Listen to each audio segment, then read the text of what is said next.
So welcome to another video of chapter number 2. Here in this video we will be discussing about different forms of energy. So we will be studying here different forms of energy. And what are the different forms of energy? The two basic forms of energy are kinetic energy and potential energy. So we'll try to derive that kinetic energy is given by half mv square and potential energy due to Earth's gravitation is mgh. So these are the two equations जो हम derive करने वाले हैं इस particular part में. हम ये भी पढ़ेंगे theorem which is called work energy theorem which state जो कहता है कि कोई भी work can be transferred into energy and one form of energy can be transferred into another form of energy. So let's start with the first topic, that is kinetic energy, different forms of energy. तो क्या कह रहा है, ये क्या कह रहा है? So basically, energy is the capacity to do work that we have already completed. It exists in many forms, but the two most important mechanical forms are kinetic energy and potential energy. So there are two types of energies called kinetic energy and potential energy. Now we'll define what is kinetic energy, we will define what is potential energy, and then we will derive the equation also, right? It is very simple, very clear. You have to just listen the video, see it as a podcast, see it as a just look at the video and just understand it. Okay, so what is kinetic energy? Kinetic energy is the energy possessed by a body due to its motion. किसी भी body में वो energy जो उसके चलने की वजह से है उसके अंदर, उसको कहते हैं हम kinetic energy of the object. जैसे कोई भी अगर गाड़ी मूव कर रही है विद सम वेलोसिटी v, तो उसके अंदर कोई ना कोई एनर्जी होगी तभी तो मूव कर रही है.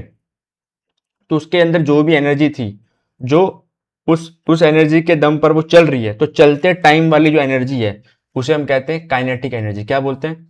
Kinetic energy the energy possessed by a body due to its motion. इसका सिंपल सा फॉर्मूला क्या होता है? काइनेटिक एनर्जी का फॉर्मूला हम डिफाइन करते हैं half into mass into velocity square, that we will derive. तो kinetic energy is defined as half mv square, where m is mass, v is the velocity, SI unit of energy is joules. तो अगर SI unit of energy is joules, तो SI unit of kinetic energy will also be joules. SI unit of potential energy is also joules. What are the key points? A body at rest, body जब rest पर होगी तो उसकी velocity zero होगी, that means kinetic energy is equals to zero. तो kinetic energy is possessed by a body only when the body is in motion. Now kinetic energy depends on both mass and square of velocity. Mass and square of velocity.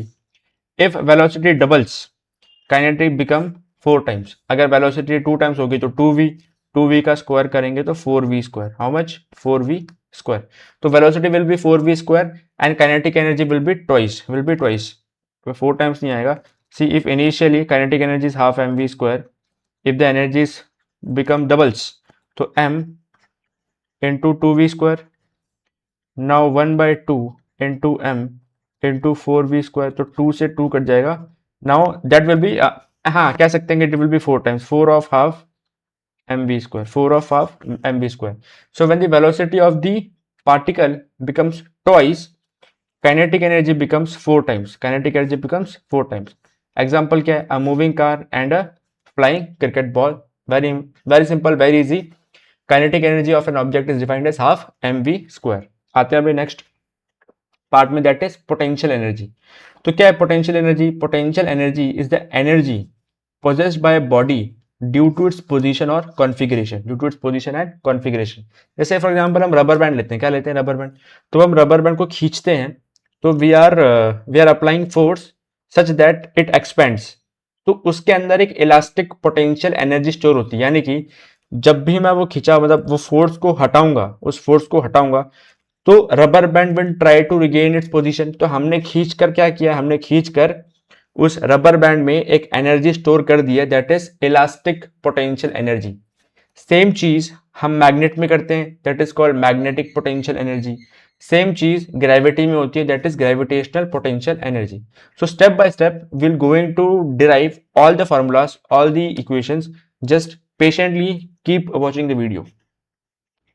Now gravitational potential energy. First we'll discuss about gravitational potential energy, and we have already discussed about it in the previous parts, but again let us assume that you have a surface of earth, and let's say an object of mass m is situated on the surface, है ना.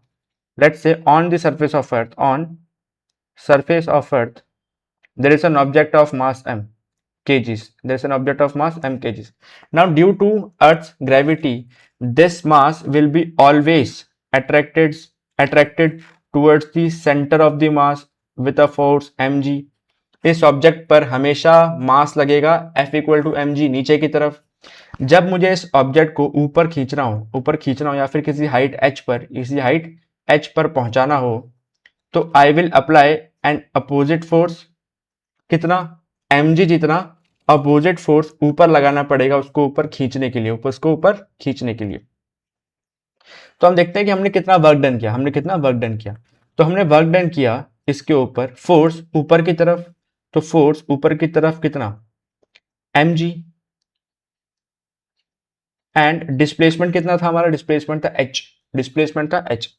अब यहां पर एक जानने वाली बात यह है कि force is upwards, displacement is upwards. Displacement means h is upwards and force due to gravity is downwards.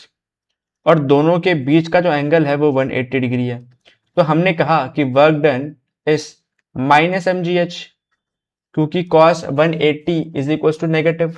लेकिन जब ये ऑब्जेक्ट ऊपर पहुंच जाएगा और मान लो h हाइट पर पहुंच गया, और जो भी फोर्स उसको ऊपर लेके गया, जैसे मशीन है या फिर लिफ्ट है, मान लो मैं पेन हाथ है, पेन को मैंने उठाया ऐसे और मैंने पेन को फिर हटा दिया, तो pen will fall back. So this much amount of work done that I have done, this much amount of work that I have done on the object will be stored in the form of potential energy, and इसी को हम बोलते हैं gravitational potential energy. And since energy एक scalar quantity है, तो we are always taking the magnitude. So potential energy is defined as mgh. Now let's see क्या है. तो gravitational potential energy is the energy possessed by a body due to its position above the surface of earth. It is the energy stored in an object because of the gravitational attraction between the earth and the object. It is the energy stored between in the object due to gravitational field between the earth and the object. So when the object is lifted against gravity, work is done on it. किसी object को मैं gravity के against काम करूंगा तो उसके ऊपर मैं काम करूंगा, सरफेस से किसी हाइट h पर लेके जाऊंगा. This work is stored in the object as gravitational potential energy. जैसे कि हमने देखा कि ग्रेविटेशनल पोटेंशियल एनर्जी है वो नेगेटिव होती है on the surface of earth, क्योंकि this is the applied force ऊपर की तरफ and this is the force due to gravity mg. तो हमें ग्रेविटी के अगेंस्ट काम करना है ना, तो फोर्स जो मेरा अप्लाइड फोर्स है वो तो पॉजिटिव है.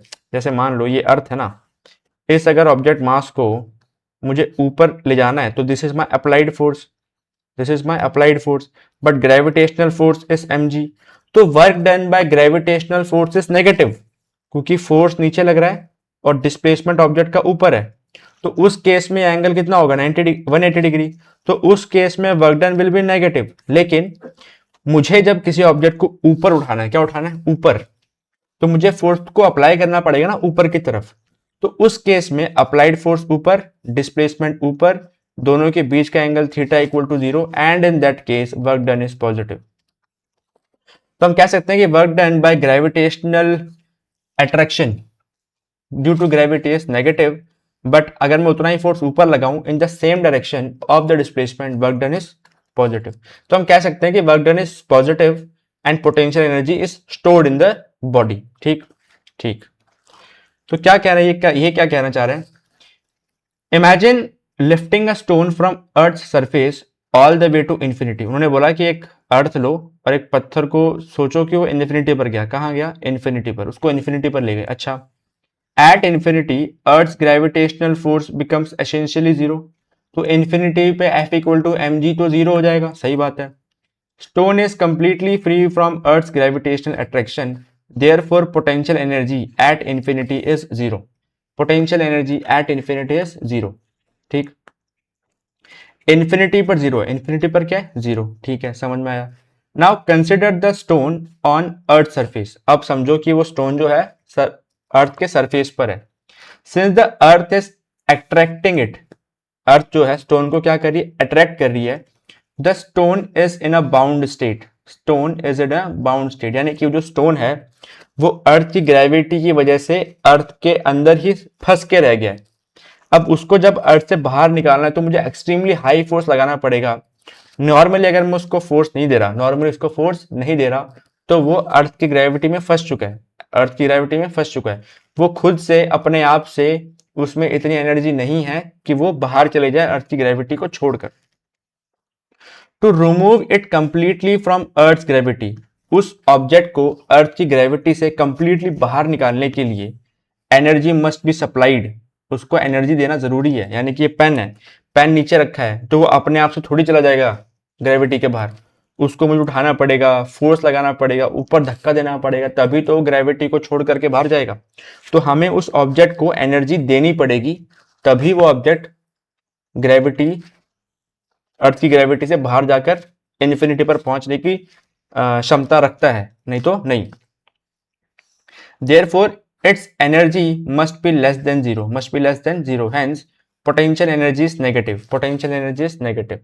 तो कह रहा है कि हम जब उसको एनर्जी, वैसे तो उसमें नेगेटिव एनर्जी है, हम जब उसको एनर्जी देंगे तभी तो वो जाएगा। तो वो एनर्जी क्या मानी? नेगेटिव मानी। जैसा कि हमने पिछली स्लाइड में देखा था कि ये जो अपर फोर्स है, डिस्प्लेसमेंट है h और mg नीचे, तो 180, यहाँ पे एंगल कितना बना था? 180, तो cos 180 नेगेटिव आ रहा था, तो मुझे उतनी ही नेगेटिव एनर्जी देनी पड़ेगी उसको, उस ऑब्जेक्ट को उतनी हाइट तक पहुंचाने के लिए, उतनी ही नेगेटिव एनर्जी देनी पड़ेगी उस फोर्स को पहुंचाने के लिए बाहर।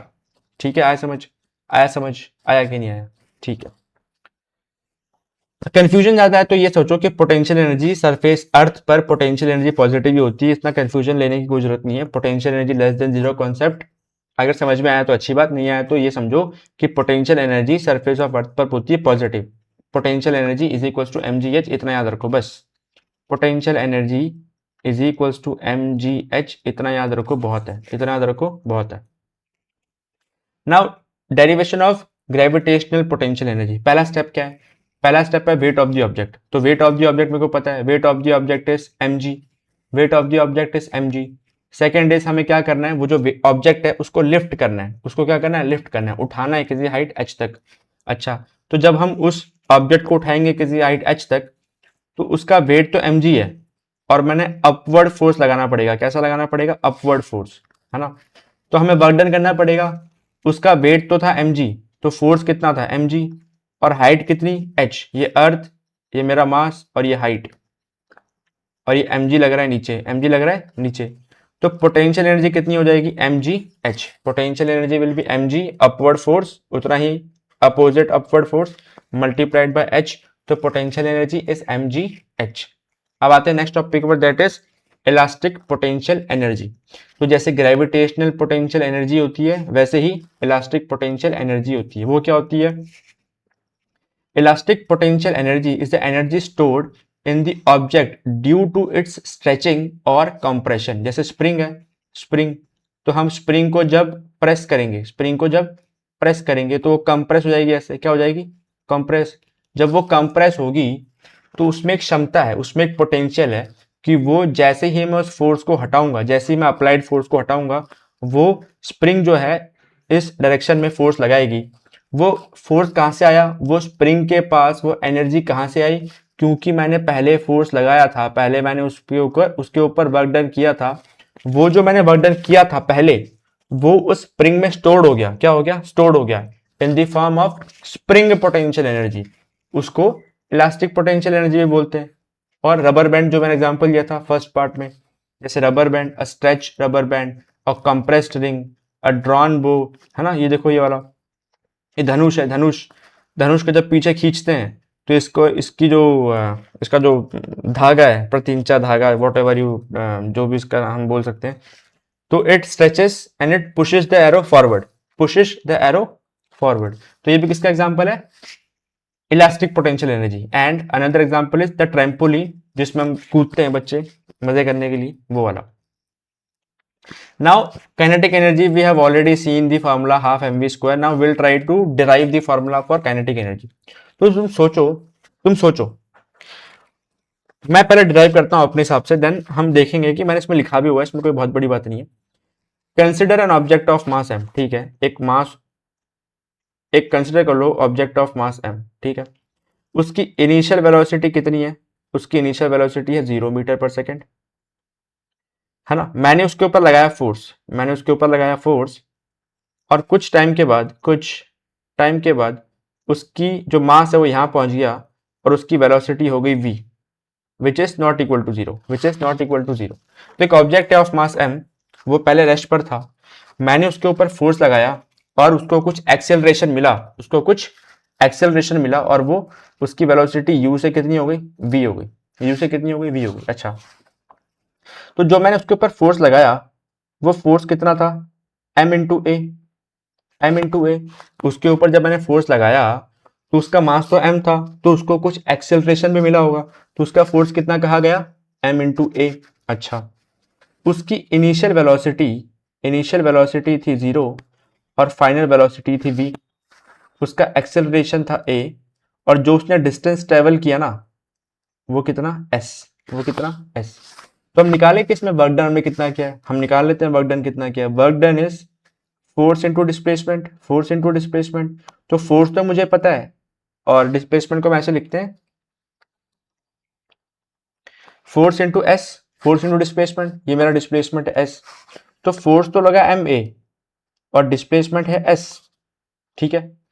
अब एक बात बताओ मेरे को, अगर तुम्हें s निकालना हो, क्या निकालना हो, s, तो can I use this equation v square minus u square equal to 2as।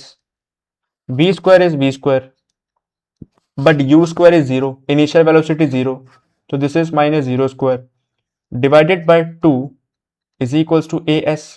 अभी जो as है इसकी वैल्यू मैं यहां पे कर देता हूं सब्सटीट्यूट, तो वर्क डन कितना आ जाएगा, वर्क डन आ जाएगा मास इंटू as, और as कितना है, हाफ इंटू वी स्क्वायर, तो work done is half mv square and this is my kinetic energy.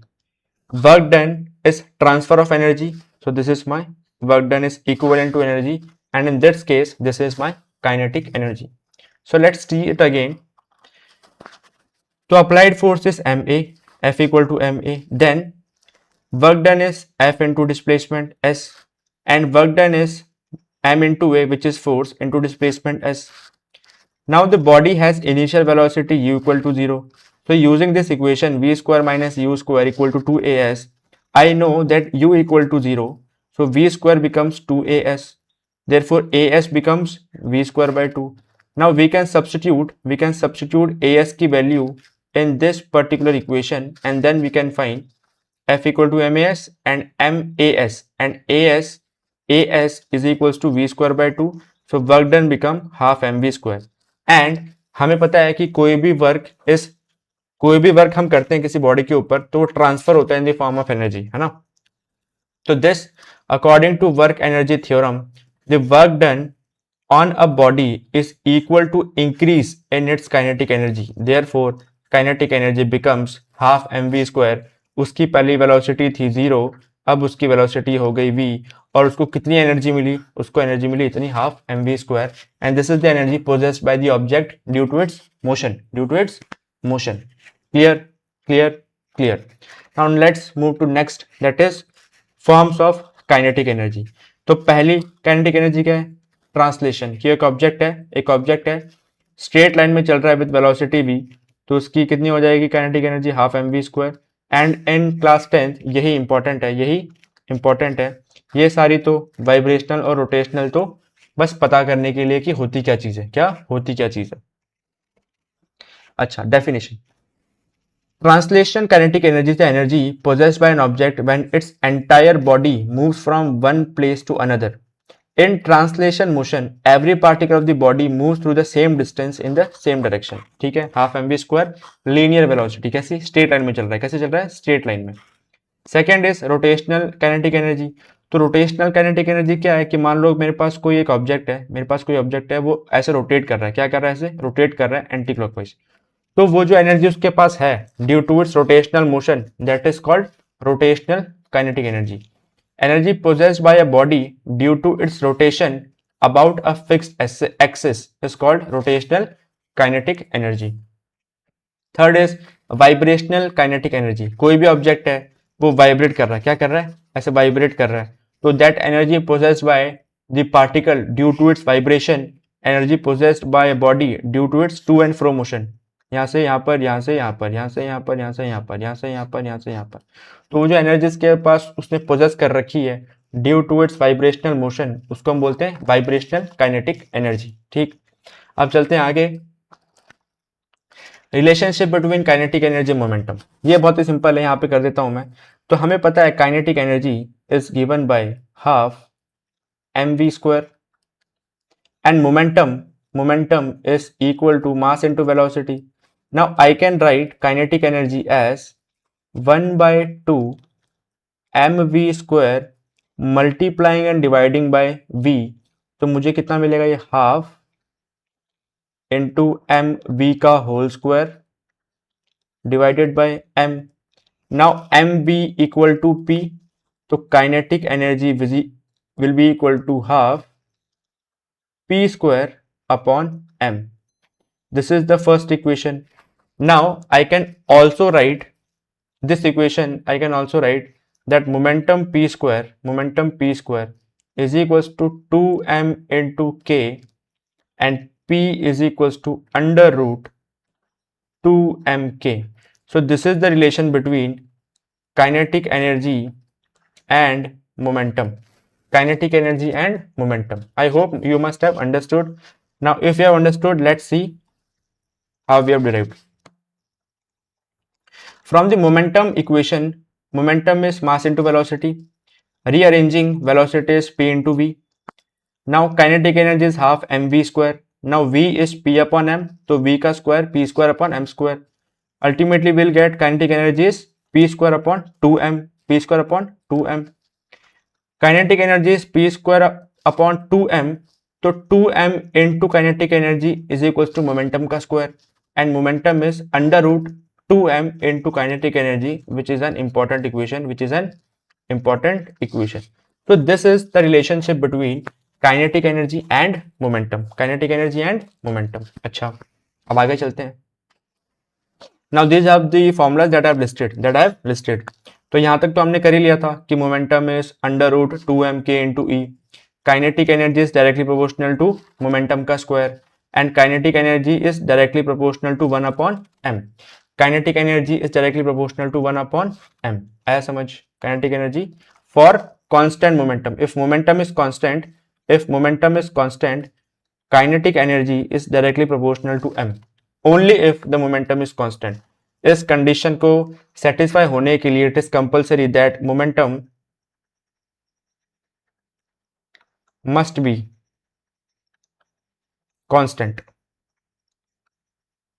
Similarly अगर इसको वैलिड होना है तो in this case mass must be constant. So let's see what next we have. Then we have work energy theorem. तो वही बात है कि वर्क इज, अगर मैं किसी बॉडी पर वर्क डन करता हूं तो वो एनर्जी के फॉर्म में ट्रांसफर होता है. काइनेटिक एनर्जी पोटेंशियल एनर्जी के फॉर्म में ट्रांसफर हो सकती है, पोटेंशियल एनर्जी काइनेटिक एनर्जी के फॉर्म में ट्रांसफर हो सकती है, इलास्टिक एनर्जी काइनेटिक एनर्जी बन सकती है. ऐसे मतलब एक एनर्जी दूसरी एनर्जी में ट्रांसफॉर्म हो सकती है, उसी को हम कहते हैं वर्क एनर्जी थ्योरम. तो क्या कहता है? The net work done by all the forces acting on a body is equal to change in its kinetic energy.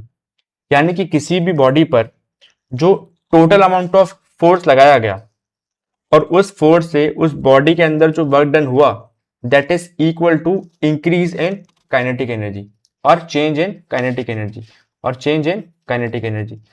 तो net work done is equivalent to change in kinetic energy, change in kinetic energy. तो change in kinetic energy कैसे दिखाते हैं, kinetic energy final minus kinetic energy initial. अब इसको solve करके देखते हैं। जैसे हम डिराइव करना हो derivation of work energy theorem, work energy theorem. तो पहला स्टेप मुझे क्या करना पड़ेगा, वर्क डन करना पड़ेगा। तो हमने कहा consider a body of mass m moving on a smooth horizontal surface with initial velocity u। तो एक बॉडी ली ऑफ मास m और वो बॉडी इनिशियल वेलोसिटी u से चल रही है। A constant force f acts on the body causing it to accelerate to a final velocity v। हमने एक फोर्स लगाया, कांस्टेंट फोर्स, जो उसको एक्सेलरेट कर रहा है from initial velocity u to final velocity v after covering a distance of s। तो इसमें कई चीजें बताई, फोर्स बताया, अप्लाइड फोर्स था f, initial velocity u, final velocity v, ये a मेरा एक्सेलरेशन और s मेरा डिस्प्लेसमेंट। अच्छा, step 1 is we have to find the work done. तो work done is was force into displacement m into a and work done is ma into s। Now v square minus u square equal to 2as, so 2as equal to v square minus u square, so as will be v square minus u square upon 2, v square upon u square minus 2। तो this as हमें मिल गया यहाँ से v square minus u square equal to 2as। अच्छा, और a square is equals to v square minus u square upon 2। अब यही value मुझे यहाँ सब्स्टिट्यूट करनी है, तो कर देते हैं।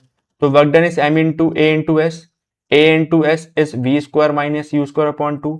इसको जब हम सॉल्व करेंगे तो 1/2 बाहर आएगा, M V square minus U square. तो M V square is what, final, M V square is final kinetic energy and M U square is initial kinetic energy, initial kinetic energy. ठीक है, so this is my initial kinetic energy, this is my final kinetic energy, and work done is final kinetic energy minus initial kinetic energy, that is called my work energy theorem, work energy theorem। ठीक है, चलते हैं अभी next पे।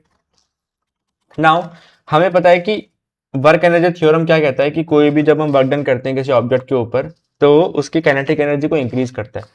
तो जैसे मान लो इस एग्जांपल में क्या है, एग्जाम्पल में क्या दिखाना चाह रहा था मैं कि मान लो एक ऐसे स्लाइड है, कोई मेरा एक ऑब्जेक्ट है, यहाँ पे साइकिलिस्ट है, यहाँ पर क्या है, कोई साइकिलिस्ट है, ऐसे बैठा हुआ है कोई साइकिलिस्ट, ऐसे वो साइकिल चला रहा है, क्या चला रहा है, साइकिल चला रहा है।